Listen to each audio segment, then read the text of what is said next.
যে নামাজ পড়ে না ওকে নিয়ে কোনো ফিকির নাই, যে নামাজ পড়ে ওর হাতটা নিচে নামানোর উপরে ওঠানোর জন্য ব্যস্ত হয়ে আছে আর কি।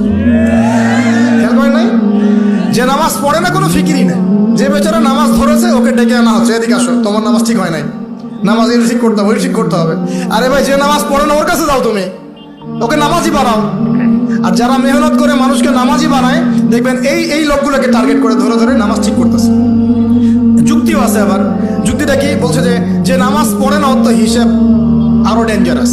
যে নামাজ পড়ে না ওর কথা বাদ, যে নামাজ পড়ছে ও তো পরিশ্রম করেও রিওয়ার্ড নাকি পাচ্ছে না, এই কারণে ওকে নিয়ে বেশি চিন্তা আমাদের।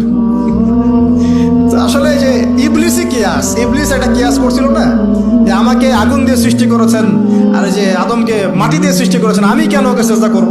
এই কিয়াসগুলো বাতিল কিয়াস। আরে ভাই, সে তো নামাজ পড়ছে, অ্যাটলিস্ট সে তো নামাজ পড়ছে। কে বললো যে এই ইখতিলাফি মাসালাগুলোর কারণে নামাজই কবুল হবে না? নামাজ কবুল করার দায়িত্ব কি আপনি নিয়েছেন নাকি? নামাজের মধ্যে সবচেয়ে ইম্পর্টেন্ট জিনিসটা কি? আল্লাহর ধ্যান নাকি আল্লাহর মারিফত? নামাজের মনোযোগ, কনসেন্ট্রেশন, আপনার এই যে কি বলে খুশু, এটা বেশি ইম্পর্টেন্ট না? নামাজে আপনার বাইরের আচরণ সব ঠিক আছে, কিন্তু নামাজে কোনো মনোযোগ নাই, নামাজে কোনো মনোযোগই নাই, কি পড়ে কিছু বোঝেনি না, নামাজ পড়ে আল্লাহকে পাচ্ছেন না, চিনছেন না, নামাজ পড়েও আপনি পাপ থেকে দূরে থাকতে পারছেন না, তার মানে নামাজ কবুল হচ্ছে না। তো নামাজের ভিতরের রুহটা কোথায়, আত্মাটা কোথায়? ভিতরের আত্মা নিয়ে মেহনত কম, বাইরের বিষয় নিয়ে মেহনত বেশি। আল্লাহ পাক মুসলিম উম্মাহকে বোঝার